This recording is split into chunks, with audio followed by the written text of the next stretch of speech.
أعوذ بالله من الشيطان الرجيم. بسم الله الرحمن الرحيم. يا أيها الناس قد جاءتكم موعظة من ربكم وشفاء لما في الصدور وهدى ورحمة للمؤمنين. قل بفضل الله وبرحمته فبذلك فليفرحوا هو خير مما يجمعون. قل أرأيتم ما أنزل الله لكم من رزق فجعلتم منه حراما وحلالا قل الله أذن لكم أم على الله تفترون.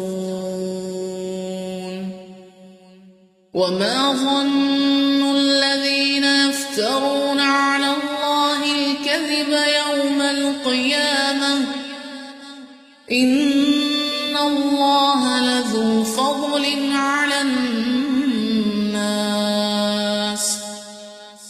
ولكن أكثرهم لا يشكرون. وما تكون في شأن وما تتلو منه من قرآن ولا تعملون من عمل إلا كنا عليكم شهودا إذ تفيضون فيه. وما يعزب عن ربك من مثقال ذرة في الأرض ولا في السماء ولا أصغر من ذلك ولا أكبر إلا في كتاب مبين. ألا إن أولياء الله لا خوف عليهم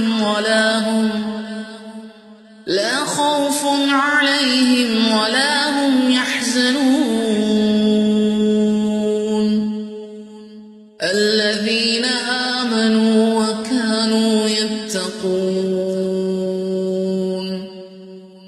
لهم البشرى في الحياة الدنيا وفي الآخرة لا تبديل لكلمات الله ذلك هو الفوز العظيم. ولا يحزنك قولهم إن العزة لله جميعا هو السميع العليم.